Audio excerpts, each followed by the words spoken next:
नमस्कार। हमारा आज का टॉपिक है भारत के संविधान की प्रस्तावना में संशोधन। सर्वोच्च न्यायालय के समक्ष सबसे पहले ये मामला केशवानंद भारती बनाम केरल राज्य में आया कि संसद संविधान की प्रस्तावना में संशोधन कर सकती है अथवा नहीं कर सकती। तो सरकार का ये तर्क था कि प्रस्तावना संविधान का एक अंग है, अतः अनुच्छेद 368 के अंतर्गत उसमें संशोधन किया जा सकता है। लेकिन अपीलार्थी का ये कहना था कि 368 के द्वारा प्रदत्त संशोधन की शक्ति सीमित है। प्रस्तावना संविधान का आधारभूत ढांचा निहित है प्रस्तावना में, इसलिए इसे संशोधन करके नष्ट नहीं कर सकते।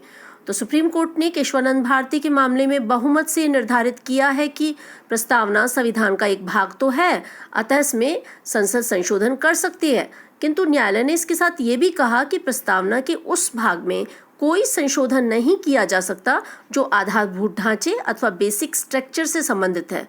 तो हम सभी जानते हैं कि 42वें संविधान संशोधन अधिनियम 1976 के द्वारा प्रस्तावना में संशोधन किया गया और केवल एक ही बार संशोधन किया गया है, और जिसमें हमने समाजवादी, पंथ निरपेक्ष और अखंडता को जोड़ा है। तो इस प्रकार संविधान की प्रस्तावना में संसद संशोधन कर सकती है, लेकिन इसके साथ ही ये सीमा है कि आधारभूत ढांचे को नष्ट नहीं करना चाहिए।